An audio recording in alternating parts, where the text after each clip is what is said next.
السلام علیکم دوستو، ہماری آج کی ویڈیو ہزاروں سال قبل رونما ہوئے ایک ایسے حیرت انگیز واقعے پر مشتمل ہے جو یہ ثابت کرتا ہے کہ اللہ تعالیٰ ہر شے پر قادر ہے۔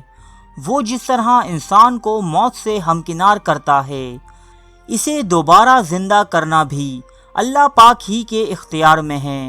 یہ واقعہ ہے حضرت حزقیل علیہ السلام کے دور کا۔ اگرچہ قرآن پاک میں حضرت حزقیل علیہ السلام کا ذکر موجود نہیں، لیکن اس واقعے کا ذکر قرآن پاک میں موجود ہے۔ یہ حضرت موسیٰ علیہ السلام کے تیسرے خلیفہ ہیں جو منصب نبوت پر سرفراز کیے گئے۔ حضرت موسیٰ علیہ السلام کی وفات کے بعد آپ کے خلیفہ اول حضرت یوشع بن نون علیہ السلام ہوئے، جن کو اللہ تعالیٰ نے نبوت عطا فرمائی۔ ان کے بعد حضرت کالب بن یوحنا علیہ السلام حضرت موسیٰ علیہ السلام کے جانشین بنے۔ پھر ان کے بعد حضرت حزقیل علیہ السلام بنی اسرائیل کے نبی ہوئے۔ حضرت حزقیل علیہ السلام کا لقب ابن العجوز ہے، جس کا مطلب ہے بڑھیا کا بیٹا۔ ابن العجوز کہلانے کی وجہ یہ ہے کہ یہ اس وقت پیدا ہوئے تھے جبکہ ان کی والدہ ماجدہ بہت بوڑھی ہو چکی تھیں۔ کچھ مفسرین حضرت حزقیل علیہ السلام کو ہی ذوالکفل علیہ السلام قرار دیتے ہیں، جس کی وجہ یہ ہے کہ آپ نے اپنی کفالت میں لے کر 70 انبیاء کرام علیہم السلام کو قتل سے بچا لیا تھا کہ جن کے قتل پر یہودی قوم آمادہ ہو گئی تھی۔ اس کے بعد آپ برسوں زندہ رہ کر اپنی قوم کو ہدایت فرماتے رہے۔ لاشوں کے زندہ ہو جانے کے بارے میں روایت یہ ہے کہ حضرت حزقیل علیہ السلام نے اپنی قوم کو دعوت جہاد دی، لیکن انہوں نے بزدلی کا مظاہرہ کیا اور جہاد میں شرکت کو ناپسند سمجھا، تو اللہ تعالیٰ نے ان پر طاعون کی وبا کو مسلط کر دیا۔ شہر میں طاعون کی وبا پھیل جانے سے ان لوگوں پر موت کا خوف سوار ہو گیا، اور یہ سب کے سب لوگ کہ جن کی تعداد ہزاروں میں تھی، موت کے ڈر سے شہر چھوڑ کر ایک جنگل میں بھاگ گئے اور پھر وہیں رہنے لگے۔ تفسیر ابن کثیر میں ہے کہ یہ اسرائیلی جماعت دادروان نامی شہر کی باشندہ تھی، جو شہر واسط سے چند کوس دور اس زمانے کی ایک مشہور آبادی تھی۔ اللہ تعالیٰ کو ان لوگوں کی یہ حرکت شدید ناپسند ہوئی، چنانچہ اللہ تعالیٰ نے ایک عذاب کے فرشتے کو اس جنگل میں بھیج دیا، جس نے ایک پہاڑ کی آڑ سے چیخ مار کر بلند آواز سے کہا، موتو، یعنی تم سب مر جاؤ۔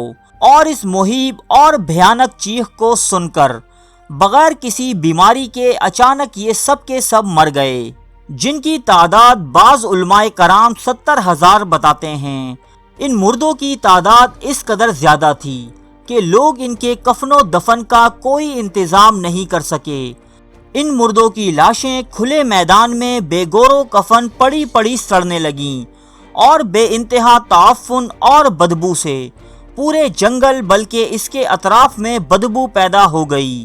کچھ لوگوں نے ان کی لاشوں پر رحم کھا کر چاروں طرف سے دیوار اٹھا دی تاکہ یہ لاشیں درندوں سے محفوظ رہیں۔ کچھ دنوں کے بعد حضرت حزقیل علیہ السلام کا اس جنگل میں ان لاشوں کے پاس سے گزر ہوا، تو اپنی قوم کے 70,000 انسانوں کی اس موت ناگہانی اور بے گور و کفن لاشوں کی فراوانی دیکھ کر رنج و غم سے ان کا دل بھر آیا۔ آپ دیدہ ہو گئے اور باری تعالیٰ کے دربار میں دکھ بھرے دل سے گڑ گڑا کر دعا مانگنے لگے کہ یا اللہ، یہ میری قوم کے افراد تھے جو اپنی نادانی سے یہ غلطی کر بیٹھے کہ موت کے ڈر سے شہر چھوڑ کر جنگل میں آ گئے۔ یہ سب میرے شہر کے باشندے ہیں، ان لوگوں سے مجھے انس تھا، یہ لوگ میرے دکھ سکھ کے شریک تھے۔ افسوس کہ میری قوم ہلاک ہو گئی اور میں بالکل اکیلا رہ گیا۔ آپ نہایت سوز دل کے ساتھ دعا میں مشغول تھے کہ اچانک آپ پر یہ وحی اتری کہ اے حزقیل، آپ ان بکھری ہوئی ہڈیوں سے فرما دیجئے کہ اے ہڈیوں، بے شک اللہ تعالیٰ تم کو حکم فرماتا ہے کہ تم اکٹھا ہو جاؤ۔ یہ سن کر بکھری ہوئی ہڈیوں میں حرکت پیدا ہوئی اور ہر آدمی کی ہڈیاں جمع ہو کر ہڈیوں کے ڈھانچے بن گئے۔ پھر یہ وحی آئی کہ اے حزقیل آپ فرما دیجئے کہ اے ہڈیوں تم کو اللہ کا یہ حکم ہے کہ تم گوشت پہن لو۔ یہ کلام سنتے ہی فوراً ہڈیوں کے ڈھانچوں پر گوشت پوست چڑھ گئے۔ پھر تیسری بار یہ وحی نازل ہوئی، اے حزقیل اب یہ کہہ دو کہ اے مردو خدا کے حکم سے تم سب اٹھ کر کھڑے ہو جاؤ۔ چنانچہ آپ نے یہ فرما دیا تو آپ کی زبان سے یہ جملہ نکلتے ہی 70,000 لاشیں یکایک اللہ تعالیٰ کی حمد بیان کرتے ہوئے زندہ ہو گئیں۔ پھر یہ سب لوگ جنگل سے نکل کر اپنے شہر میں آ کر دوبارہ آباد ہو گئے اور اپنی عمروں کی مدت بھر زندہ رہے۔ لیکن ان لوگوں پر اس موت کا اتنا نشان باقی رہ گیا کہ ان کی اولاد کے جسموں سے سڑی ہوئی لاش کی بدبو برابر آتی رہی، اور یہ لوگ جو کپڑا بھی پہنتے تھے وہ کفن کی صورت میں ہو جاتا تھا، یعنی قبر میں جس طرح کفن میلا ہو جاتا تھا ایسا ہی میلا پن ان کے کپڑوں پر نمودار ہو جاتا تھا۔ موت کے بعد ان لاشوں کا رنگ زرد ہو گیا تھا، سو زندہ ہو جانے کے باوجود اس قوم کا رنگ زرد ہی رہا۔ یہ اثرات آج تک ان یہودیوں میں پائے جاتے ہیں جو ان لوگوں کی نسل سے باقی رہ گئے ہیں۔ یہ عجیب و غریب واقعہ قرآن مجید کی سورہ بقرہ میں اللہ تعالیٰ نے اس طرح بیان فرمایا ہے۔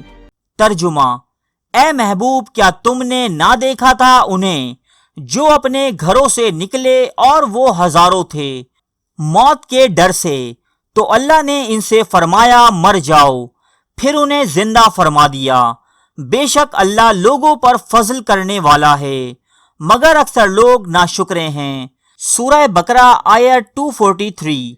یہ واقعہ ہمیں سبق دیتا ہے کہ انسان موت سے نہیں بھاگ سکتا، موت اپنے وقت پر آ کر رہتی ہے، اس میں دیر سویر ممکن نہیں۔